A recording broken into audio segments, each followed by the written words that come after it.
Vamos a empezar recordando lo que les decía yo la vez anterior. Siempre que empecemos, tengamos presente esta pequeña lámina en nuestros corazones.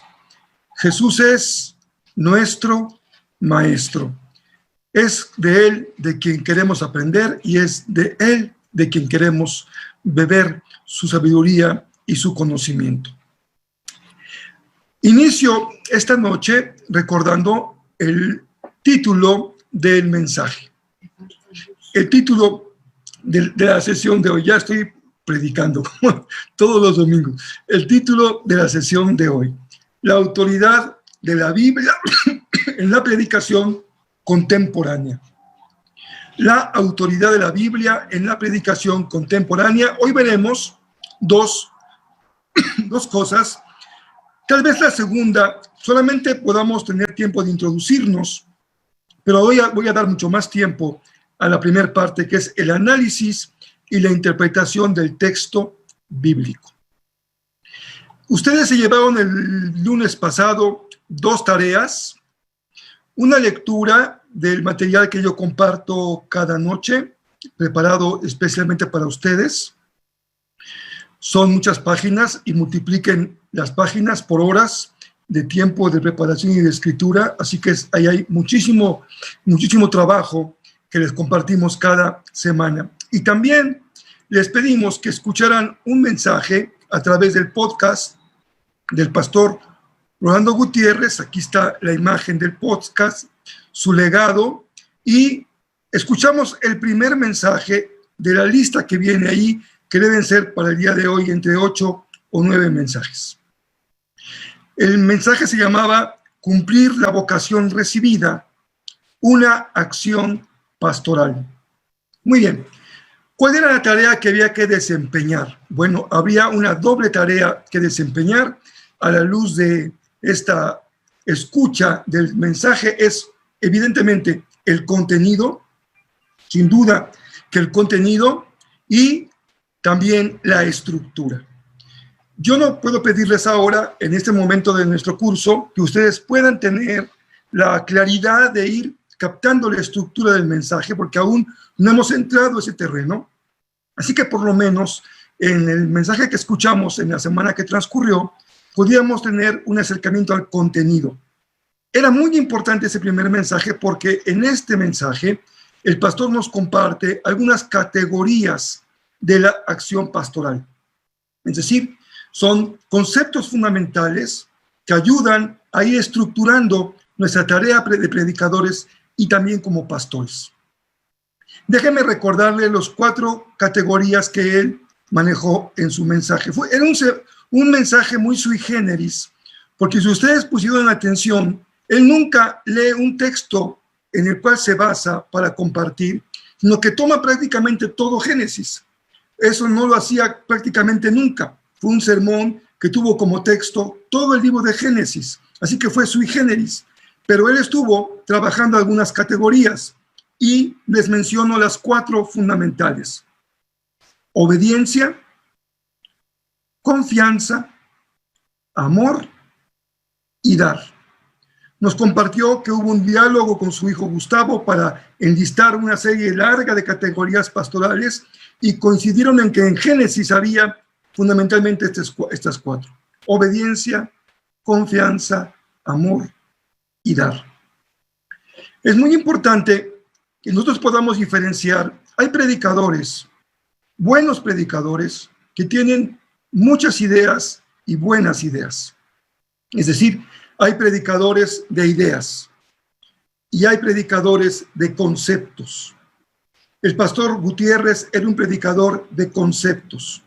Si ustedes notan, aquí tenemos 4 conceptos clave para darle estructura a la actividad pastoral. Mantengan siempre en su corazón y en su mente que cuando el pastor habla de pastoral, no se refiere a la actividad del ministro o del pastor. Cuando nuestro hermano habla de pastoral, lo hace en el sentido amplio, como nos introdujimos hace 2 semanas, en la teología práctica o teología pastoral, que es todo lo que hace la iglesia, es la práctica de la iglesia. Así que cuando él habla de categorías pastorales, está hablando de 4 conceptos que estructuran la actividad, la acción, la práctica de la iglesia. Bueno, ustedes debieron haber escuchado el mensaje y tratar de entresacar estas categorías que estoy compartiendo en esta noche. Ya vamos a entrar a nuestro tema, porque es un tema apasionante, es un tema profundo, de una extraordinaria enseñanza, y que vamos a abordar en esta noche. Vamos a abordar el texto bíblico para su predicación. Ojo, no somos exégetas, no somos hermeneutas, no somos arqueólogos de la Biblia, no tampoco somos hebraístas, y tampoco manejamos el griego como especialistas. Analizamos el texto para predicarlo. No nos conformamos con estudiar el texto para recabar información, para hacer un comentario o para profundizar en él. Nos interesa el texto bíblico porque es la materia fundamental de nuestra predicación. Somos predicadores de la Biblia. Predicamos la palabra de Dios. Y para lograr esta tarea de predicación, usamos 2 herramientas que veremos hoy, que se refieren al texto bíblico. La exégesis, a mí me gusta usar un sinónimo de exégesis para hacerlo un poco más simple: análisis. Vamos a analizar el texto bíblico. ¿Qué es hacer exégesis? Hacer una labor de análisis del texto. Y vamos a dar un segundo elemento previo a la predicación, que es su interpretación, la hermenéutica. Así que también yo uso la palabra comprensión. Ustedes recuerdan que en la escuela secundaria, todavía en la escuela elemental, nos pedían leer un texto y nos pedía la maestra que dijésemos qué habíamos entendido. Le llamábamos lectura de comprensión. Este es el paso de la hermenéutica, cuando podemos ir a un texto, hacer una lectura del texto y poder dar nuestra comprensión del texto, qué es lo que hemos entendido del texto. Así que es una lectura de comprensión. Es lo que estaremos hoy trabajando en esta primera parte de nuestro curso. Muy bien, me salgo de la pantalla completa para poder seguir compartiendo con ustedes esta noche. Somos predicadores de la palabra. Somos siervos de la palabra. No somos señores de la palabra. No oímos la palabra, leemos la palabra, estudiamos la palabra, meditamos la palabra y memorizamos y aplicamos la Biblia bajo nuestra autoridad. La palabra no está bajo mi autoridad, sino yo estoy bajo la autoridad de la palabra.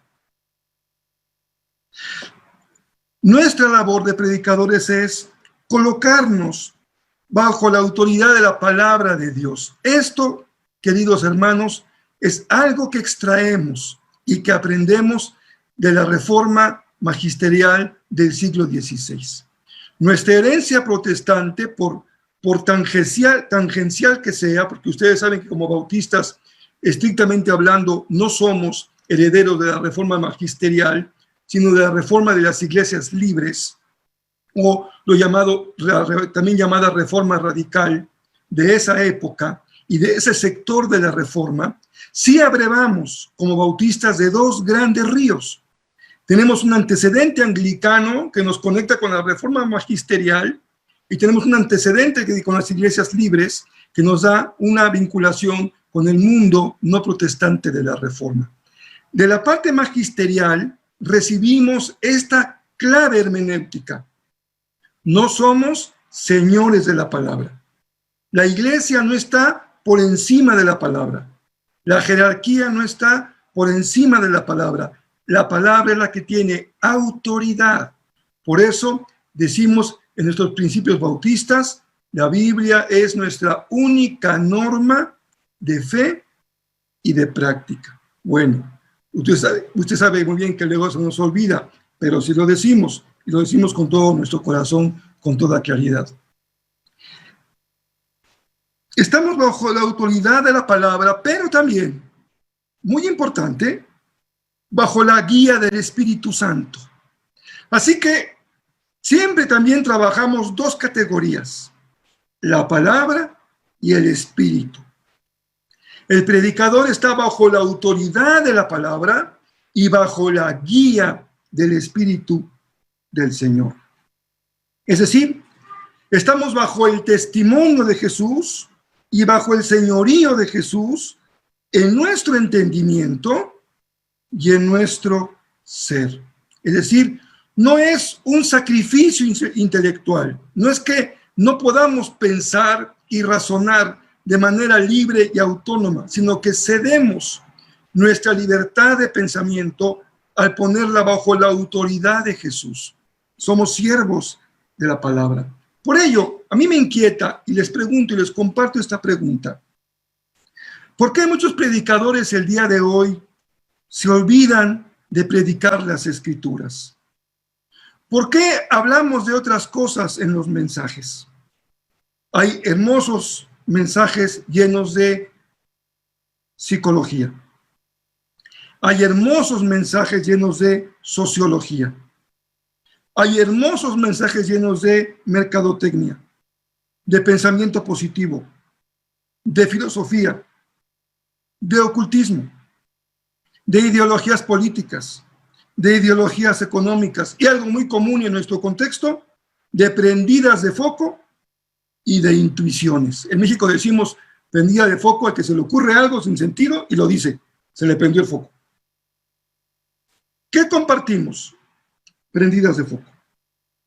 ¿Por qué el predicador de la palabra que está bajo la autoridad de la palabra suele transgredir ese dominio de Dios sobre su vida y ocupa el púlpito para dar otros mensajes? Bueno, creo que esto nos regresa otra vez a lo que decíamos en la sesión anterior. Hay un problema de ética personal. Estamos heridos en la parte de nuestra ética personal. Somos adoradores del éxito. Nos preocupa tener mucho efecto, tener cantidades de oyentes y tener suficientes recursos económicos. Muchos predicadores ahí encuentran sus 5 minutos de fama o de aceptación personal y encuentran en el púlpito un campo para realizarse de manera personal. En contraste, el siervo de la palabra solo está interesado en cumplir la voluntad de su Señor. El primer requisito del predicador, de la predicadora, es estar bajo la autoridad de la palabra del Señor y del Señor de la palabra, bajo el poder del Espíritu Santo. En ese sentido, el primer paso de un predicador es bajarse del trono de su propio corazón, de su mente y de su estilo de vivir para confesar: Jesucristo es el Señor y la palabra es la autoridad de mi vida. El predicador, la predicadora, se los digo entendiendo que mi parte profesional es la filosofía. El predicador, la predicadora, a la hora de proclamar el mensaje del reino, no es filósofo, no es psicólogo, no es motivador, no es un vendedor, no es un sociólogo, no es un agente del cambio social, no es un brujo o un chamán, no es un influencer, es un siervo de la palabra. Es ella la que tiene promesa de no volver vacía, es ella la que constituye la revelación de Dios. Hoy escuchamos a muchos que son siervos y siervas de la mentira y el engaño.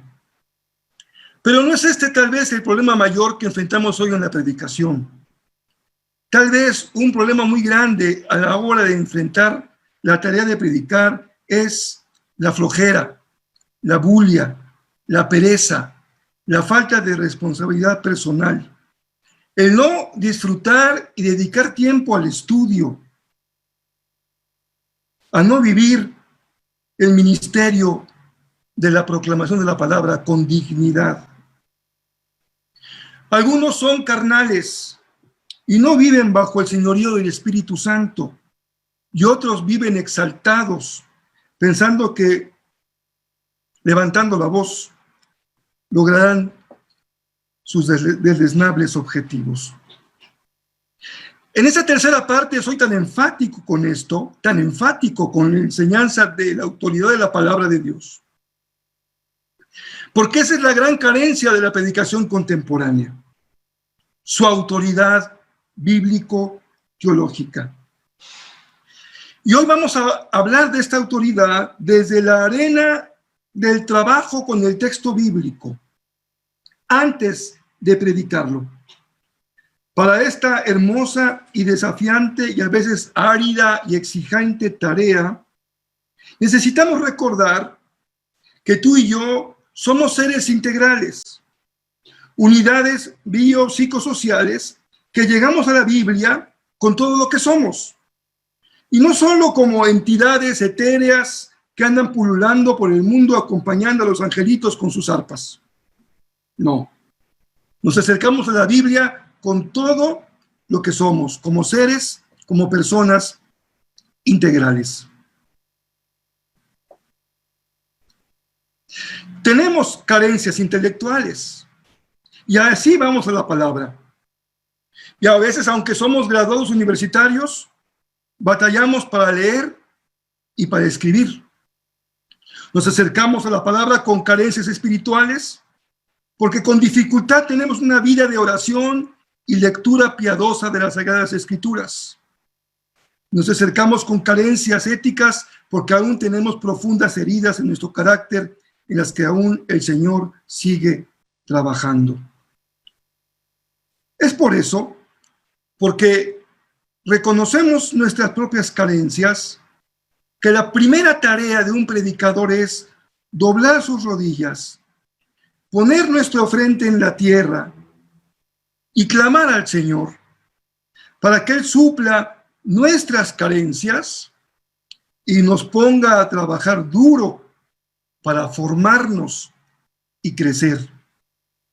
El enemigo número uno del predicador, hermanas y hermanos, amigos y amigas, se llama orgullo y soberbia.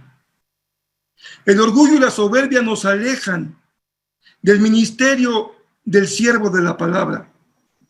El orgullo y la soberbia alejan la bendición y obstaculizan el ministerio de la palabra. En esta sección de hoy vamos a abordar el trabajo con el texto previo a la predicación.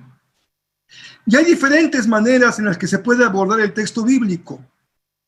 A nosotros nos compete la doble tarea de predicar y antes de predicar, estudiar el texto y una vez que hemos estudiado el texto, interpretar el texto. Es decir, echamos mano de dos disciplinas fundamentales, la exégesis y la hermenéutica. En el primer caso, en la exégesis, se requiere de una disciplina que demanda algunas herramientas y trabajo disciplinado. En el segundo, en la hermenéutica, se requiere discernimiento para entender el significado del texto para nuestro contexto y para nuestra realidad presente. Recuerden lo que John Stott usaba como el título de su libro sobre la predicación, un puente entre dos mundos. La hermenéutica es la disciplina que nos ayuda a pasar de un mundo, del mundo de la Biblia, al mundo contemporáneo. Esa es la herramienta que nos da la hermenéutica, la manera de interpretar el texto para que el significado del texto en su origen también pueda cumplirse en el contexto contemporáneo o actual. El mundo en que vivimos hoy y que ha llevado o tiene el nombre de posmodernidad, sea esto lo que esto signifique, también ha impactado mucho el estudio de la Biblia. En el mundo moderno del siglo XVI en adelante hasta el XIX y entrado el XX, hubo un interés marcado en el estudio de la Biblia en lo que se llamaron las ciencias bíblicas. Y había un interés peculiar por echar mano del método para estudiar la Biblia. En el ámbito académico, el método dominante fue el que llamamos método histórico crítico. La premisa era estudiar la Biblia utilizando las mismas herramientas que usan para cualquier otra obra escrita. Pero el paso de la modernidad a la posmodernidad significó la crítica del método y también dio lugar a otras formas de estudio de la Biblia, como religiones comparadas, la hermenéutica sociológica, la antropología de la religión y la retórica. Entre ellas también se usó para estudiar la Biblia. Aunque en términos generales, diríamos que el pastor evangélico siguió utilizando en su formación ministerial lo que llamamos el método histórico gramatical. En la lectura que ustedes tendrán el día de hoy, van a tener ustedes un texto del hermano Juan Stam. Otra vez vamos a recurrir a una fuente bibliográfica del hermano Stam, en donde él explica el método histórico gramatical. Así que no se preocupen, va a haber explicación de lo que es este método. El método histórico crítico es un método muy complejo, que requiere mucha sapiencia en el uso de herramientas muy especializadas. No estoy tan interesado en recomendarles que busquen este método, porque es un método que poco a poco se ha ido abandonando por las consecuencias que tuvo al momento de estudiar la Biblia, hacerla una disección, y se iba quedando prácticamente el texto desintegrado, porque el esfuerzo crítico diseccionaba las historias de las fuentes, diferentes afluentes para construir un texto, y eso se fue abandonando poco a poco. Muy bien, nosotros usamos más el método histórico gramatical. Les digo muy sencillo. ¿Qué quiere decir esto? Quiere decir que yo agarro mi texto bíblico y lo leo a la luz de la gramática, histórico gramatical, a la luz de la gramática. Sus sustantivos, sus verbos, sus frases, cómo están compuestas, sus adjetivos, cómo modifican los adverbios a los verbos, en qué tiempo están, el trabajo gramatical. Y el siguiente paso es el trabajo con el contexto histórico. A dónde pertenece el texto, sus influencias culturales, religiosas y sociales, y hacemos un análisis del texto bíblico echando mano del método histórico crítico, no el anterior que mencionaba yo hace un segundo. Aunque todos sabemos, lamentablemente, y también esto está presente en el primer artículo que escribió el hermano René Padilla ya hace casi 50 años sobre el tema de hermenéutica, lo más común en América Latina es una lectura intuitiva de la Biblia, que no se basa tanto en una metodología ni seguir un método, sino un acercamiento más intuitivo del corazón, para tratar de comprender lo que el mensaje me dice. En el estudio del texto bíblico, previo a la predicación, debemos de atender tres cosas de carácter general antes de entrar de lleno al estudio del texto. Primero, muy importante, fundamental, no puede haber nunca un estudio sano y sensato del texto bíblico si no hay un corazón recto y verdadero. El corazón del predicador, cuando se acerca al texto bíblico, demanda una actitud de verdad y de honestidad. En segundo lugar, acercarme al texto bíblico es considerarle su dimensión espiritual. Es decir, parte de lo que hacía el método histórico crítico era quitarle el sentido espiritual al texto y verlo objetivamente. Ahora, lo que se hace en la época contemporánea es devolverle al texto su sentido sagrado y acercarnos al texto con un sentimiento de piedad hacia el texto bíblico para entender su propia naturaleza. Así que el segundo elemento para acercarme al texto es una vida piadosa y de oración. Y en tercer lugar, una mente sabia. Fíjense que no dije una mente llena de conocimientos. Una mente sabia Recuerden que el lunes pasado hablamos de la literatura sapiencial y cómo requerimos hoy en el predicador, más que una formación llena de conocimientos intelectuales, una formación en la sabiduría de Dios, que es el conocimiento que el Señor nos permite tener. Estas son las tres partes de nuestro famoso banco.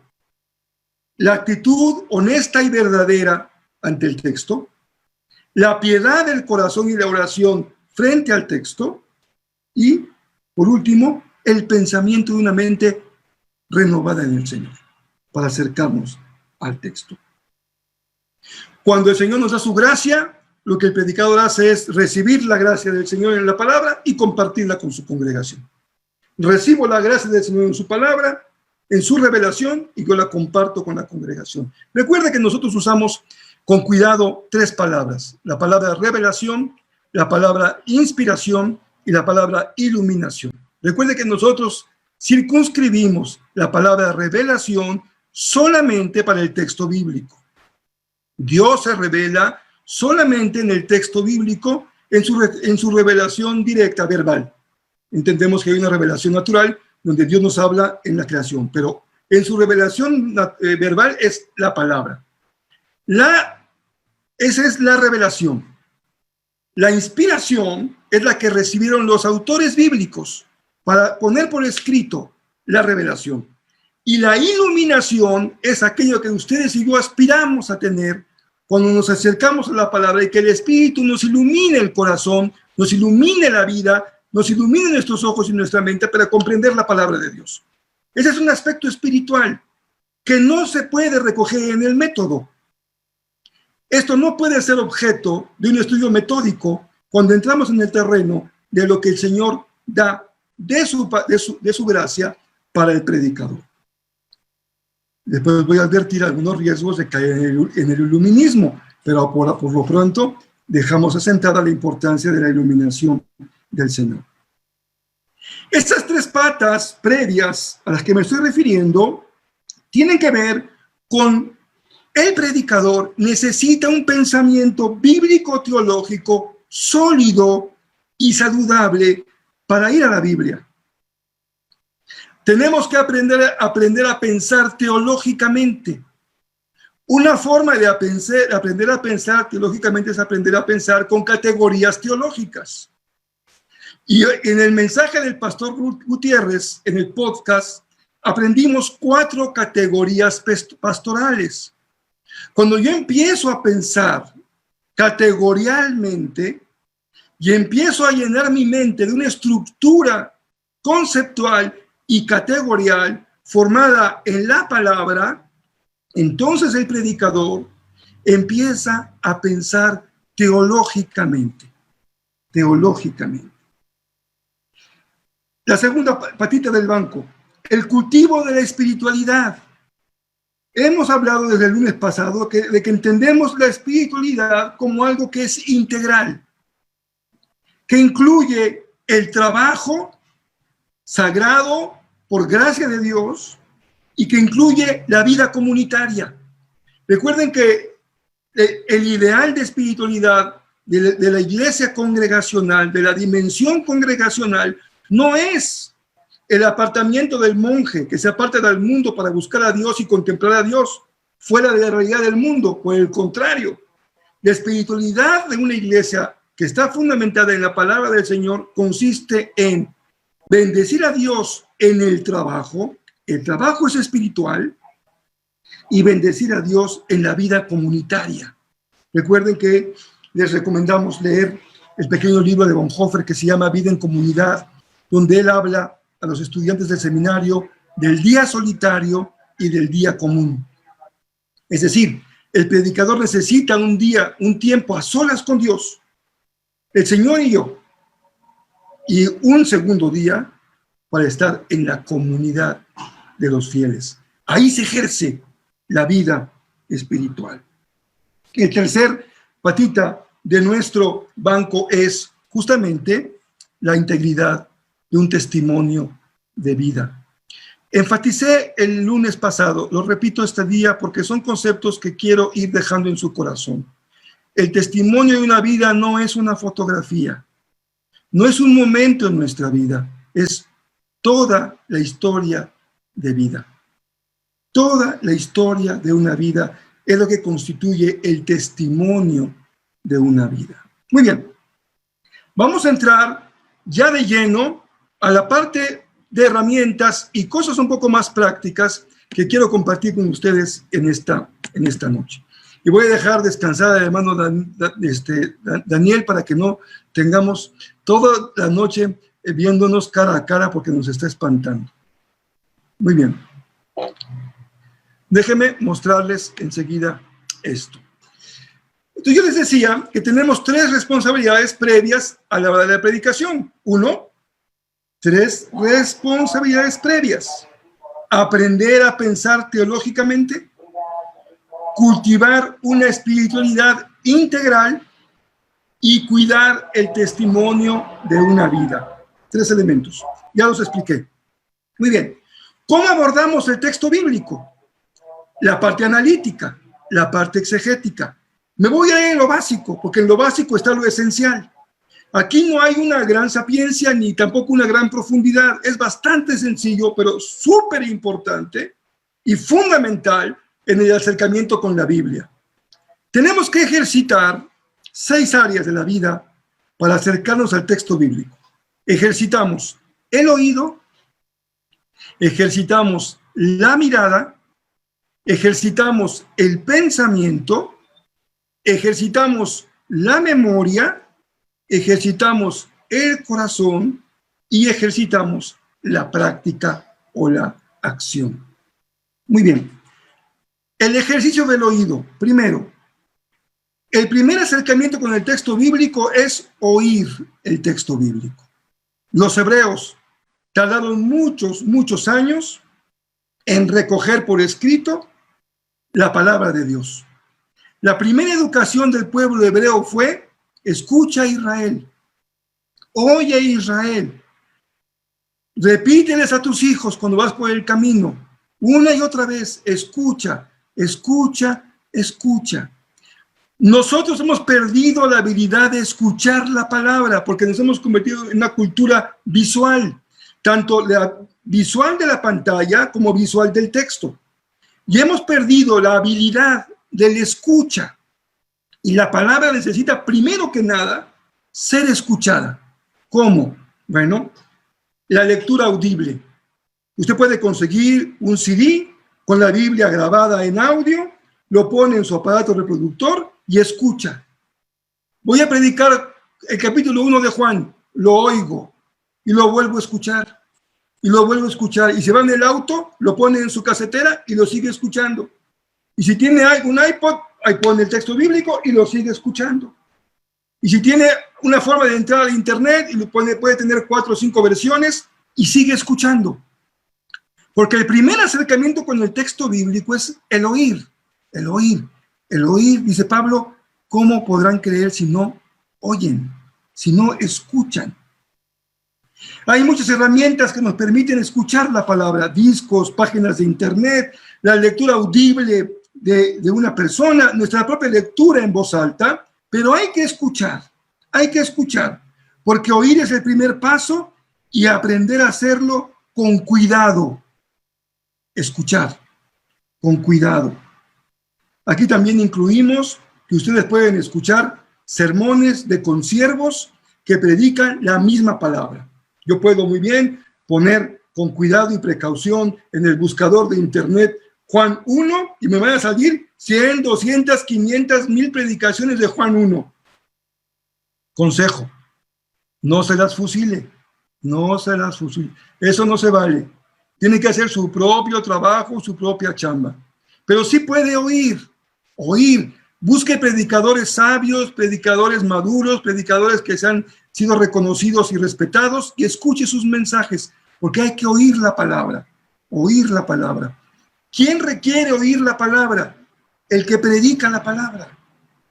Porque, hermanos y hermanas, cuando usted está abocado a la predicación de la palabra, no tiene tiempo de oír la palabra, porque su ocupación es compartir la palabra. Requiere buscar formas de escuchar la palabra del Señor. Primero. Segundo, la mirada. La mirada. Tenemos que ejercitarnos en la lectura de la palabra de Dios. Una vez que hemos escuchado, es necesario leer y releer y releer. Si usted maneja un poco de griego, váyase al texto griego. Maneja un poco de hebreo, váyase al texto hebreo. Maneja el español antiguo de la época de 1909, lea la Biblia antigua y léala y vuelva a compararla con la 60, con la internacional y con las paráfrasis que hoy tenemos a la mano. Hay muchas versiones, son gratuitas, se encuentran en la internet. Pero lea la palabra, satúrese de la palabra, lea y vuelva a leer. Lea lo más posible. Si voy a leer mi texto de Juan 1 que voy a predicar el domingo, leo el capítulo siguiente y me voy un poco a leer todo el Evangelio para tener el contexto global del Evangelio y luego regreso a mi texto, a capítulo 1 de Juan. Trate de entender lo que dice el texto, trate de repetirlo. No hay mejor forma de asegurarse que usted entendió algo cuando se lo comparte a otro. Si pasa por ahí su hijo, agárreselo y siéntelo y dígale, hijo, te voy a decir que entendí en ese pasaje y explíquele. Leí y compartí. Esto nos va a llevar a lo que yo decía al inicio de la clase de hoy, a una lectura de comprensión. Necesitamos una lectura de comprensión. No sé cómo esté en los demás países de América Latina. En México es un verdadero crisis educativa que los estudiantes de secundaria pueden leer un texto, repetir las palabras, pero no pueden entender lo que leen. No pueden comprender su lectura, no hay lectura de comprensión. Repiten las palabras, pero no hay comprensión. Cuando usted va a la Biblia, tiene que comprender la palabra, no solamente leerla, sino comprenderla. Hay que repetir lo leído, hay que hacer resúmenes, hay que usar paráfrasis con nuestras propias palabras. Estamos en el tiempo de la lectura. Tercero, viene el tiempo de estudio o de pensamiento, como ustedes quisieran llamarle a ese tercer paso de ejercer el pensamiento, es el tiempo de estudio. Muy bien. Aquí sacamos herramientas. Usted puede sacar diferentes herramientas para estudiar el texto bíblico. Puede sacar comentarios bíblicos, puede sacar diccionarios, puede sacar versiones interlineales, puede sacar su cuaderno y su lápiz, analizar la gramática del texto, los tiempos de los verbos, si es pasivo o es activo, oraciones subordinadas unas a las otras. Estamos ya en el momento de irnos al estudio del texto bíblico. Tomamos notas, buscamos las palabras clave, comparamos las palabras en la manera como se tratan en la misma palabra en otros textos. Por ejemplo, la palabra amor la puedo estudiar en Cantares y me voy después a Juan y me voy a Pablo en Corintios y puedo ir buscando conceptos que no son absolutamente sinónimos, pero que me ayudan a ampliar mi concepción de una palabra y de un concepto, tener un marco bíblico mucho más amplio. El ejercicio del estudio de la gramática, sustantivos, adjetivos, verbos, tiempos de los verbos, voz de los verbos, preposiciones, frases subordinadas, repeticiones, símbolos, metáforas, figuras del lenguaje. El propósito es estudiar para entender el texto, su significado y su mensaje. Me voy a la cuarta. Ya no está muy de moda, es muy necesaria. Usar la memoria, ejercitar la memoria. Yo he tenido en estos momentos de mi clase más o menos 2 veces o 3 que mi pantalla de mi lección se me pone negra. Y no saben cómo empieza uno a sufrir cuando la pantalla se pone negra. Si usted no ha memorizado lo que tiene que compartir, no va a poder continuar con su sermón, porque si se le pierde la hojita, se le olvida, se le cae, tiene que memorizar y llevar la estructura en su mente, en su memoria, y tener en su corazón y en su memoria el texto bíblico que usted va a compartir. El momento de la memoria es mantener el texto en mi mente todo el tiempo previo a la predicación. Permitir que la palabra sature mi memoria, sature mi mente, sature mi corazón, apropiarme del texto, internalizarlo, repetirlo una y otra vez. Quinto, hay que ejercitar el corazón. ¿Cómo se ejercita el corazón? lleva el texto a tu altar de adoración. Es decir, hay un trabajo académico, lo hemos venido haciendo, gramática, el contexto del texto, análisis. Ya trabajé, ya me esforcé, tomé mis notas. Ahora, este texto bíblico que yo voy a compartir el próximo domingo, el próximo miércoles por la noche, el domingo por la noche, un sábado en la mañana, cualquier día de la semana, lo llevo a mi lugar de adoración y lo convierto en mi manantial de vida. Disfruto, medito, oro el texto bíblico, oro el texto bíblico. Hay mucha oración sin sentido, palabras sin sentido. Yo estuve compartiendo durante nuestra cuarentena de encierro una serie de meditaciones diarias basadas en los salmos. Y en la estructura de esta serie, que llamé Un bálsamo para el alma, siempre empezaba explicando el salmo de esa mañana y después de meditar en el salmo, llevaba yo a los oyentes a la oración. Porque es muy diferente cuando usted ora después de que oyó la palabra, no antes de oír la palabra. Yo acallo mis pensamientos, acallo mi corazón, guardo silencio y reverencia frente a la palabra de Dios. Y cuando Dios me ha hablado en su palabra, entonces yo hago de esa palabra de Dios mi oración. Y yo oro al Señor con lo que Él me ha dicho en su palabra, y hay un diálogo simulado, porque nada más el Señor habla y yo escucho. Y no hay un diálogo vivo entre el Señor y yo. Yo leo su palabra y yo le hablo al Señor en la oración, pero la oración es posterior a la palabra. El texto debe llevarse a la intimidad de la relación con Dios, conversar con Dios sobre lo que dice el texto. Esto me parece extraordinario. Platique con Dios sobre lo que dice el texto. Hágalo un motivo de conversación con el Señor, lo que Dios está diciendo en su palabra a su corazón. Pídale que le dé sabiduría. Pídale que le dé de su espíritu. Pídale que le dé dirección para entender el texto bien y poderlo comunicar. El texto debe encontrar en nuestro corazón una casa de acogida para que sea recibido, porque si no, el predicador no es más que una pared de jugar ping-pong o jugar frontón. Ahí la palabra rebota y da en la congregación. La palabra llega y rebota y va a la congregación. La palabra llega y rebota y va a la congregación. Tiene que haber acogida. Tiene que recibirse la palabra, meditarse, procesarse, convertirla en un mensaje para poder compartirla con la congregación. Hay un mensaje espiritual. Y en esta dimensión de la piedad, ama la palabra. Y en cada caso, la palabra que vas a predicar. Número 6. Número 6, la acción. A manera del que actúa. El paso final en mi trabajo con el texto es la articulación del texto con el contexto de mi propia vida. ¿Cuáles son los principios que yo puedo extraer del texto bíblico para mi vida? ¿Qué verdades me revela la palabra?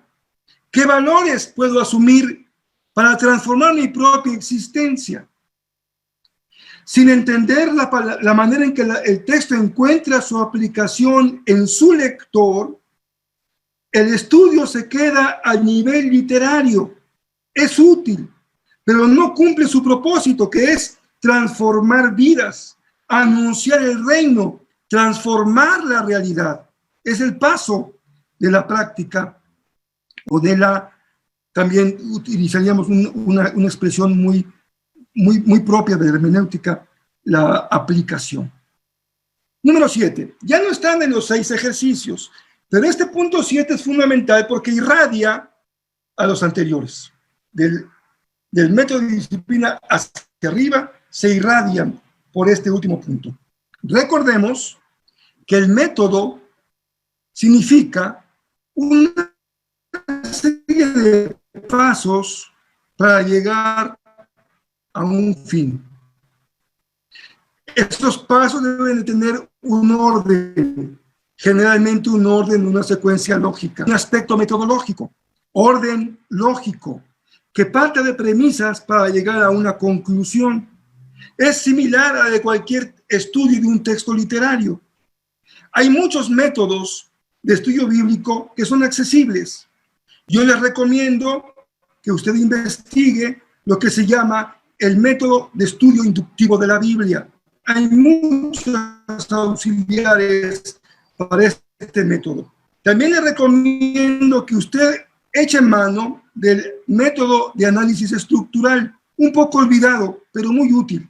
No obstante, permítame abordar este punto del método regresando al diagnóstico. Nuestras carencias en el ámbito intelectual, espiritual y ético que hemos dicho constituyen los tres pilares del ministerio de la palabra, requieren un acercamiento metódico.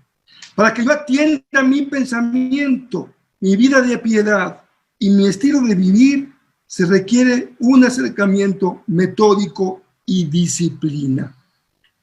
Alguien alguna vez me dijo, y creo que tiene toda la razón, no conozco a un ministerio exitoso que no esté basado en la disciplina. Lo compro y lo firmo. No conozco un ministerio exitoso, y exitoso usted puede poner el contenido que usted prefiera para sus valores y sus principios en su vida cristiana, que no esté basado en la disciplina. En la predicación hay un porcentaje pequeño de intuición, de creatividad y de imaginación, y hay un porcentaje muy alto de disciplina y trabajo sistemático. Cuando tenemos un método, nos permite avanzar paso a paso para lograr alcanzar un fin. Para cubrir las carencias intelectuales del predicador se requiere método y disciplina. El predicador necesita estudiar una clase que recibió en su bachillerato y que a muchos no les gustaba, pero para nada, y que se llama la clase de lógica. Busque sus cuadernos, busque sus libros y repase su clase de lógica, porque la lógica es un método que nos enseña a pensar, establecer premisas para llegar a conclusiones, es decir, ordenamos nuestro pensamiento. Se requiere método para poder pensar, para poder estudiar, método para escribir. Decía nuestra hermana Dayarut que con el pastor Rolando llegó a sus 40 años, decidió someterse a la disciplina de publicar cada semana su sermón por escrito. Los que tuvimos la bendición de ser formados bajo su ministerio, no esperamos hasta los 40 años. Desde que empezamos el ministerio aprendimos a hacer nuestro sermón escrito y publicarlo. Yo tengo en mi librero guardados, empastados, varios volúmenes de hermanos míos, compañeros de ministerio, consiervos, que me hicieron favor de compartirme sus boletines, y me gozo, disfruto mucho tomar ese volumen, leer los sermones que se publicaron en los 80, los 90, los 2000. Había un método, una disciplina de estudio. Enriquece la vida, hacerlo de forma ordenada. Pero también se requiere método para nuestra adoración, para el estudio devocional de la Biblia, para el compañerismo fraternal, es decir, una serie de pasos que estructuran la piedad para que no quede en el ámbito de lo impulsivo, sino de una vida bajo el orden del Señor. Muy bien, quiero avanzar un poquito más porque el tiempo siempre se nos va muy rápido y queremos cubrir lo más posible del material de esta noche. Muy bien. Cuando hay método y disciplina en las tres patas del banco, estas se verán reflejadas en la exposición de la palabra. En la exposición de la palabra. Majestuoso, en la avenida principal de su ciudad más bonita, va a pasar muchos meses sin que se vea nada en la superficie. Cuando un edificio, un rascacielos de 30, 40, 50 pisos se está construyendo, pasan muchos meses sin que se vea nada. entran camiones, salen camiones, entran trabajadores, salen trabajadores, entra material, sale material, pero uno no ve nada. Necesita que pase el tiempo. ¿Qué están haciendo los trabajadores? Construyendo cimientos, construyendo cimientos. Para que la predicación florezca, para que haya palabra fresca y palabra bíblicamente sustentada, se requiere mucho tiempo de trabajo previo que no se ve. Establecer cimiento, pensar teológicamente, piedad en el corazón, integridad de vida, es trabajo que no se ve. No es de una semana a otra, no es de un domingo a otro, es un proceso formativo que va dando fruto con el paso del tiempo. Hasta aquí hemos abordado la primera parte del trabajo con el texto, es decir, mi estudio exegético, que consiste en analizar, desglosar el texto a fin de que pueda explicarlo y entender su significado primario u original. Pero déjeme preguntarle algo, y ahí voy a una siguiente presentación que quiero compartirles. ¿Qué es un texto? Si estamos hablando que hay que predicar el texto bíblico, yo les preguntaría a ustedes qué es un texto. Bueno, vamos a avanzar aquí. Y un texto. ¿Qué es un texto?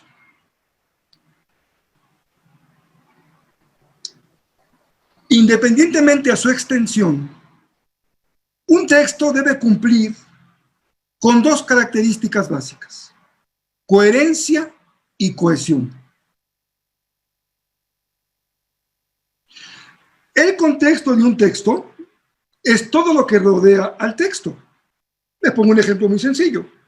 Yo voy a predicar Juan capítulo 5, que prediqué ese domingo pasado, prediqué Juan 5, el último párrafo. ¿Cuál es mi contexto? Los capítulos anteriores, los capítulos posteriores. Ese es el contexto del texto. No me estoy refiriendo al contexto del mundo de la Biblia, sino al contexto del texto. Lo que antecede y lo posterior. Pero entonces, el texto es lo que yo voy a compartir. Pero, ¿qué características tiene para que valga como un texto a compartir? Coherencia, decíamos, y cohesión. No es tan importante la extensión del texto, pero sí su coherencia y su cohesión. Generalmente se puede identificar una estructura básica en un texto que está compuesta por una introducción, un desarrollo y una conclusión. Un texto tiene el propósito de comunicar un mensaje claro y preciso para ser comprendido por el destinatario. De acuerdo con la finalidad y la estructura del texto, hay diferentes tipos de textos. Me voy a ocupar más adelante de los diferentes tipos de textos. La pregunta es, para ser muy concreto, ¿cualquier porción de la Escritura es un texto para ser predicado? La respuesta es no. No cualquier porción de la Escritura vale como texto para ser predicado. Requiere tener la cohesión y la coherencia, que tenga un sentido claro el texto. Por ejemplo, déjenme poner un ejemplo que voy a pisar muchos callos y me van a perdonar si esta noche lastimo algún corazón, pero no fue con mala intención. ¿A cuántos les gusta recrearse con la predicación de Carlos Spurgeon? Bueno, pues casi todos van a levantar la mano porque es uno de los grandes, llamado tal vez el predicador bautista más importante de la historia. Carlos Spurgeon, con una posición teológica muy clara, calvinista y reformada. ¿Han visto sus sermones? Les recomiendo que vean algunos. Spurgeon siempre predicaba versículo, siempre predicaba un versículo. Tomaba un versículo, lo dividía en sus partes, y los puntos del sermón era ir parte por parte del versículo. Eso, aquí no voy a pisar algunos callos, dedicar un versículo aislado, si no toma en cuenta con toda claridad el contexto del texto, porque ustedes saben muy bien la frase, un texto fuera de contexto es un muy buen pretexto. Requiere compartir con su congregación un texto completo. Gracias a Dios, las Biblias de hoy nos auxilian un poquito en esa tarea, que no siempre es sencilla, porque no siempre hay, y esto tiene que ver con la conformación de la Biblia. Cuando la Biblia se conforma y se edita como libro, en algunos casos las fuentes originales no fueron escritas de principio a fin, sino que fueron complementándose con la historia, y usted puede encontrar a veces algunas situaciones problemáticas al entender un texto bíblico. Bueno, dicho esto, auxíliese de manera práctica con los pequeños títulos que tienen las Biblias, que ayudan a identificar con cierta claridad un párrafo y un texto. Muy bien. Puede ser un verso si la idea está completa, como en Proverbios. Puede ser un texto, un libro completo de la Biblia, como el caso del pastor Gutiérrez con el podcast que escuchamos en la semana. Pero lo más recomendable es que sea un texto tan largo que pueda comunicar una idea completa, pero que no sea de una dimensión que no permita abordarlo en el tiempo de un mensaje. Muy bien. ¿Qué pasa cuando la predicación es temática y no es textual? Cuando voy a predicar un tema y no un texto bíblico, bueno, se tiene que tener en que su acercamiento a un tema sea de un texto completo. Muy bien, disciplinas que vamos a tener como herramienta de trabajo que se llama la hermenéutica. Para mí, la hermenéutica es un sinónimo de la palabra comprensión.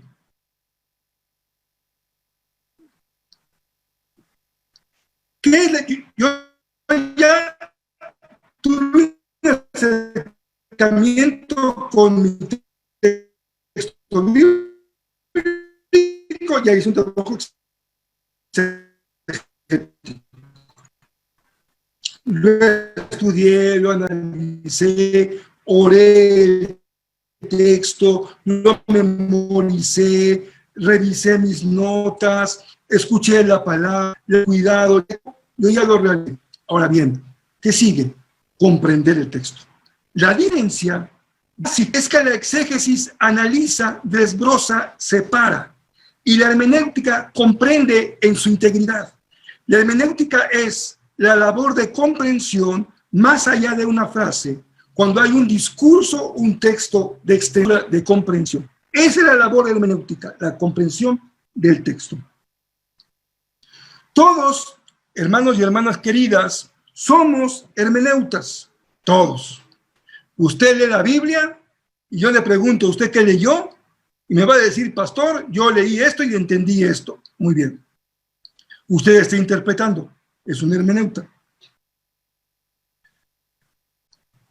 Pero porque al final del día, toda persona que lee el texto puede responder sobre lo que ha leído, sobre su comprensión del texto. Pero la hermenéutica es necesaria por las siguientes razones. Muy bien, les voy a dar algunas razones.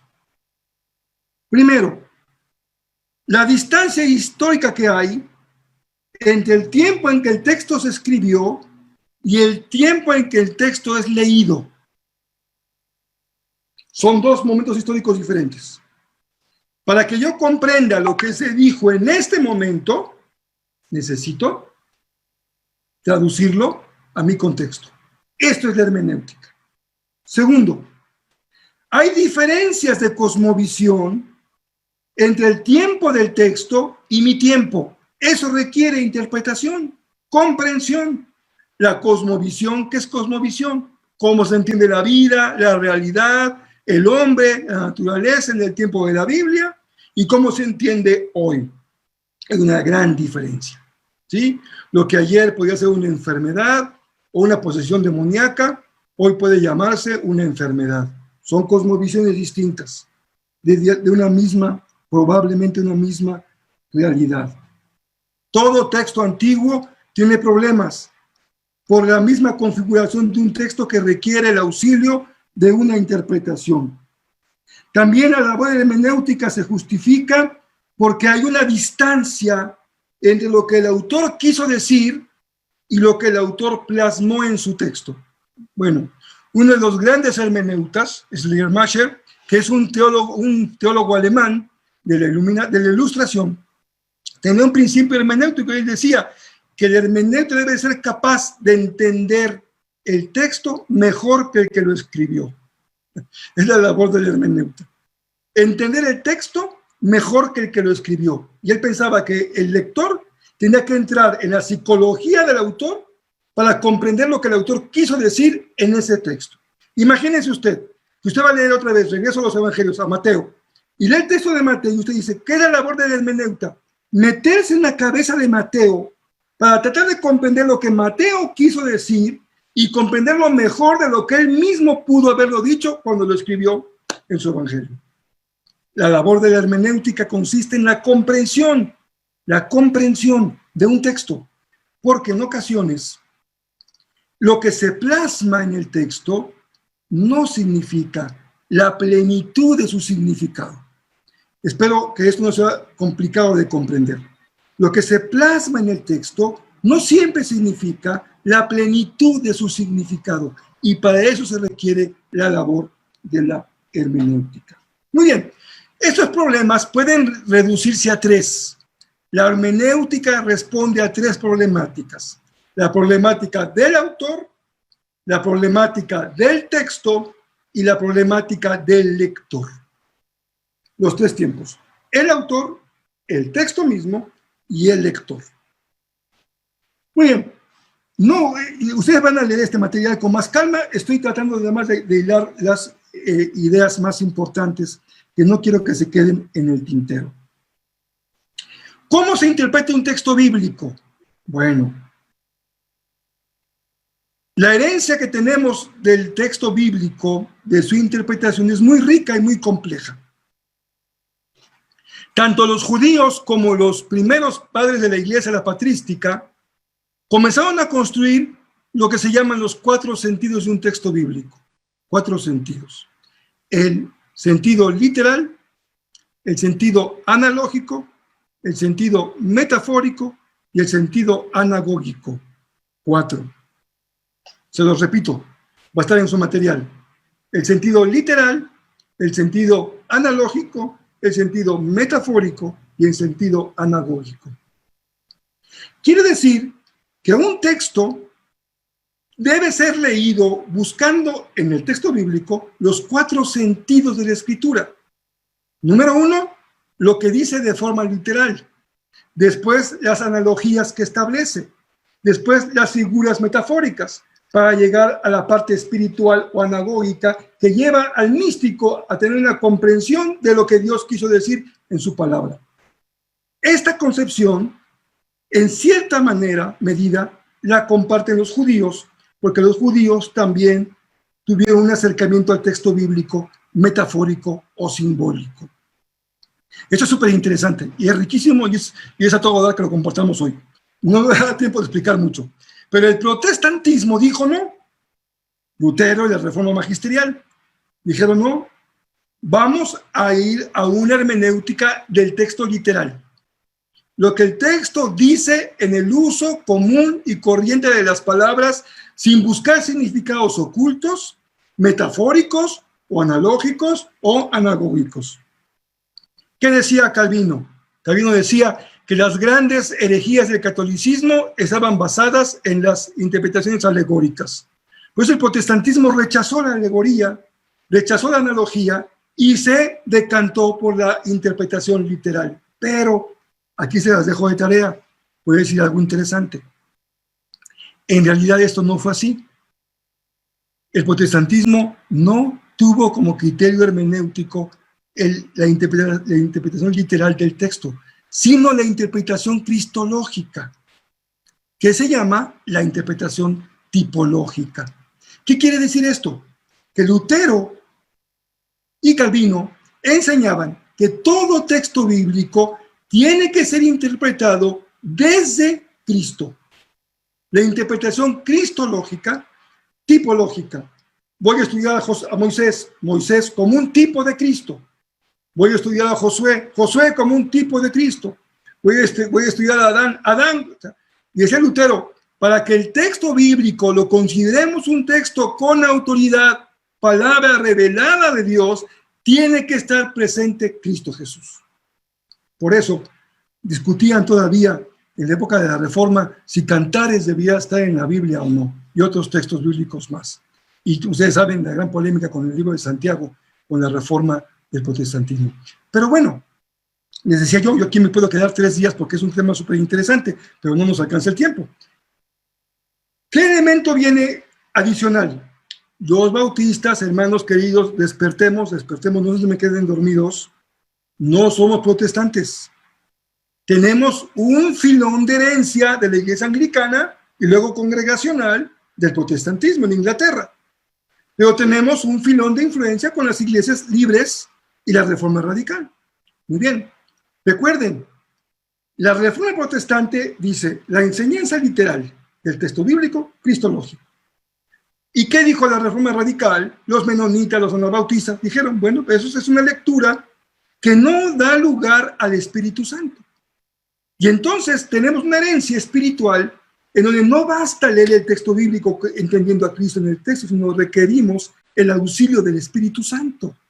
Es por eso que siempre utilizamos los conceptos la palabra y el Espíritu. La palabra y el Espíritu. El texto bíblico y la inspiración, la iluminación, la guía del Espíritu Santo. Muy bien, ya se me está acabando el tiempo, pero no quiero correr porque si no les dejo cosas así medias sueltas y no quiero, voy a tomar 5 minutos más si nuestro director general nos da el visto bueno y después soltamos el tiempo para lo que aún nos queda por hacer en esta noche. Muy bien. Los conceptos hermenéuticos claves que tenemos que ir, perdonen que ya les dejé aquí esta pantalla tanto tiempo, pero voy a tratar de írselas moviendo un poquitín. Estamos en el tema de la comprensión, que es la hermenéutica, la etapa de la interpretación del texto. Muy bien.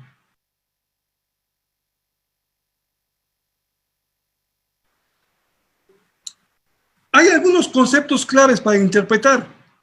Ya les dije uno, Cristo. La lectura evangélica de la Biblia siempre comprendió la Biblia como la historia de la salvación, otro concepto hermenéutico. ¿Cómo interpretar la Biblia? Como la historia de la salvación. ¿Cómo interpretar la Biblia? En clave cristológica. ¿Cómo interpretar la Biblia? Hoy se ha usado mucho en el campo de las misiones, la Biblia como la misión de Dios. En la Biblia está la misión de Dios el Padre, del Hijo y del Espíritu Santo y de la Iglesia y del pueblo de Dios. Una lectura misiológica. Toda la Biblia a la luz de la misión de Dios.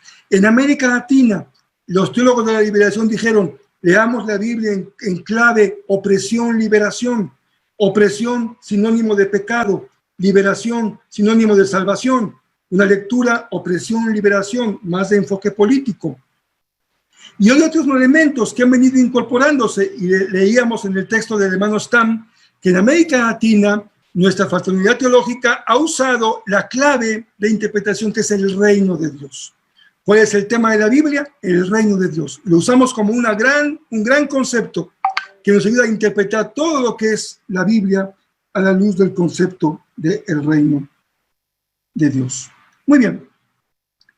En la material que van a recibir, les voy a compartir 2 sugerencias de lectura para que tengan más elementos de metodología que yo no he abordado el día de hoy y de géneros literarios. Muy importante para interpretar la Biblia, preguntarse a qué género literario corresponde este libro de la Biblia.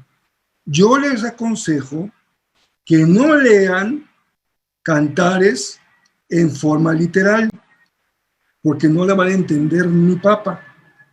Cuando lea usted que dice allá el poeta que la esposa, la novia, tiene su cuello como una palmera, no lo va a poder interpretar de forma literal, es imposible. Es una interpretación metafórica. Depende mucho del género literario para interpretar el texto bíblico. Aquí en su material viene un texto que recomiendo para estudiar la Biblia de acuerdo a sus géneros literarios. Muy bien. No puedo abundar más en la hermenéutica, me voy a ir a la penúltima lámina, ya la última la dejaré para el próximo lunes. Todo esto que he dicho, que puede sonar un poco embrolloso y demasiado trabajo, y sí es mucho trabajo, pero es un trabajo precioso, extraordinario, bellísimo, que uno disfruta mucho cuando lo tiene que hacer. Todo termina en la síntesis. Ya hice mi trabajo exegético, ya hice mi trabajo de interpretación, ahora síntesis. Quito mucho material, tiro muchas hojas de papel, quito mucho de mi cuaderno y me voy quedando con lo esencial. Aquí la tarea es bien sencilla y bien compleja. Muy simple y muy compleja. La tarea es construya una oración gramatical que sea la síntesis de su mensaje. Una oración gramatical que sea la síntesis de su mensaje. Los especialistas en oratoria y retórica le llaman la idea fuerza. Usted va a comunicar en ese mensaje que va a construir a partir de la próxima semana una idea fuerza que va a comunicar con claridad. Es un esfuerzo de síntesis, porque el enfoque debe ser muy preciso. Dice la palabra en términos de comunicación, en comunicación lo menos es más. Si usted quiere comunicar bien el mensaje, vaya a lo menos. Si comunica lo menos, comunica lo más, porque está logrando el proceso de la comunicación. Entonces, la etapa de la construcción de la oración gramatical clave.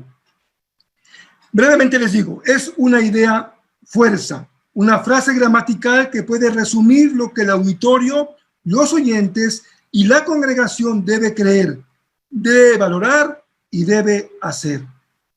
Toda predicación, escúchenme bien, toda predicación es exhortativa. Toda predicación demanda algo del oyente. Toda predicación se dirige al pensamiento de la iglesia, porque la congregación de oyentes debe saber al final de un mensaje opciones, algo sobre Dios, sobre Jesús, sobre el Espíritu Santo, acerca del hombre, de la iglesia, del mundo, de la salvación. Una idea. También puede dirigirse a un valor del reino. Usted puede tener un mensaje sobre la paz de Dios, sobre la justicia de Dios, sobre el amor, sobre el perdón. Trabajó el texto, pero construyó un valor que va a compartir en su congregación, o un principio de vida, un principio transformador. Yo estoy de acuerdo, también lo suscribo. Toda predicación está dirigida a la transformación de la vida del oyente, a la transformación de la realidad, a la creación de un mundo nuevo, de una persona nueva, de una esperanza para el mundo, de una esperanza para nuestra realidad, para una transformación con el poder de la palabra del Señor. Finalmente, trate de encontrar, recuerde, una verdad que creer, un valor que asumir o un principio que practicar. No los tres, uno de los tres. Una verdad que creer, un valor que asumir o un principio que practicar. Esa es la idea síntesis que termina en el trabajo previo a la predicación. Muy bien, aquí le voy a dejar, no voy a poder entrar ya al tema de la retórica que empezaré el próximo lunes, pero les digo algo finalmente de carácter práctico. A partir de un ratito más, durante la noche y mañana, vamos a estar trabajando con el material que vamos a mandarles. El material ya está en manos de nuestros coordinadores. Van a recibir dos materiales. Van a recibir un estudio de nuestro hermano Juan Stam, donde habla de la predicación y la hermenéutica. Precioso. Ahí ustedes van a disfrutar, van a ser felices leyendo ese material del hermano Stam y van a recibir un documento. Perdón. Espérenme, ya me estoy adelantando un poquito. El del hermano Stam va a ser hasta el próximo lunes, corrijo. A partir de hoy van a recibir un documento del pastor Rolando Gutiérrez sobre hermenéutica y predicación. Hermenéutica y predicación, primer material. Y el segundo es el material que yo usé esta noche para compartir mi clase. Así que tendrán 2 lecturas, son 2 documentos. Si ustedes dividen sus lecturas por días de la semana, en los 5 días de la semana terminan sin mucha dificultad, les alcanza muy bien el tiempo. Así que tendrán 2 materiales para trabajar. Por lo pronto hoy les agradezco su atención, su participación, les motivo a seguir trabajando duro, a hacer preguntas, no se quede con dudas, mándelas por el chat. Vamos a tratar de atenderlas la próxima semana al inicio de la sesión. Mande sus preguntas, no se quede con dudas para que podamos ayudarnos unos a otros.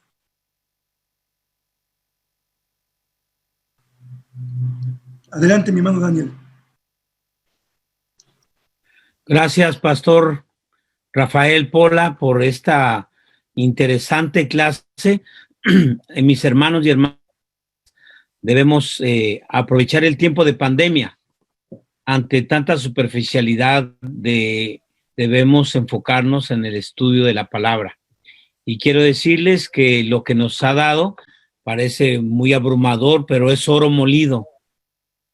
Se están ahorrando como 3 semestres de seminario, solamente una materia de exégesis, una materia de hermenéutica, una materia de análisis, se lleva un semestre cada materia. Esto es oro molido y lamentablemente nuestra época está saturada precisamente de tanta superficialidad y tantas recetas.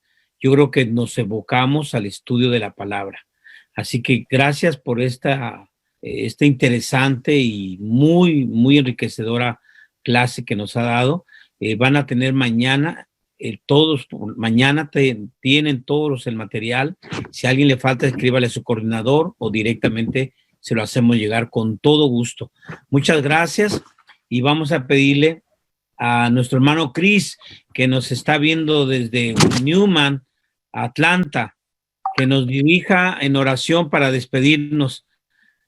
Atlanta también se hace presente en este momento. Hermano Chris, adelante, nos va a despedir en oración. Gracias, mi hermano Chris. Adelante. Quítele el silenciador. Quítele el silenciador. Mi hermana Ruth.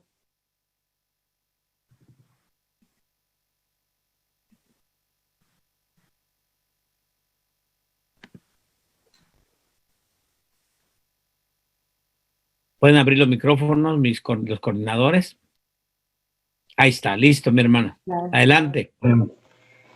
Dios y Padre eterno, te damos muchas gracias esta noche, Señor, porque tú estás ensanchando nuestro territorio en el conocimiento, en tu presencia, Señor, en envolverte más, Señor, en el trabajo que hacemos, Padre, que tú sabes. Lo hacemos con el corazón, Señor, pero también necesitamos prepararnos. Gracias por lo que tú has traído en esta noche y que has usado al doctor Rafael. Y estás edificando, Señor, nuestra iglesia, nuestra vida, Señor, para llevar a cabo un trabajo más efectivo y mejor para ti. Gracias, Espíritu Santo, por involucrarse.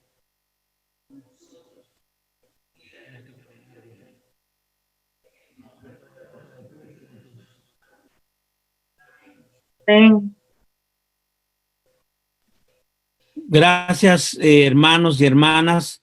Que Dios les bendiga. Nos vemos el próximo lunes sin falta.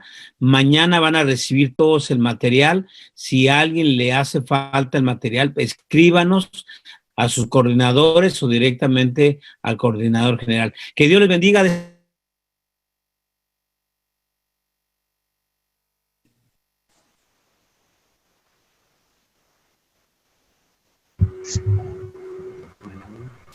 Josué. Buenas noches, hasta luego. Buenas noches, hermanos, que Dios bendiga. Venezuela. Saludos para todos mis hermanos, buenas noches. Señor Un fuerte abrazo para todos. Buenas noches, hermanos. Bendiciones a todos. Bendiciones, Jenny Calderón, Lucky, de Lima. bendiciones a todos. Pastor Daniel. Desde Venezuela, Perú, México. Estados Unidos. Amarillo y verde. Que Dios les bendiga, hermanos. Vamos a estudiar duro esta semana y vamos a sacar preguntas, a mandar preguntas y a seguir estudiando. Ánimo, hermanos. Dios les bendiga. Estamos despedidos. Amén. Amén. Leo, pastor.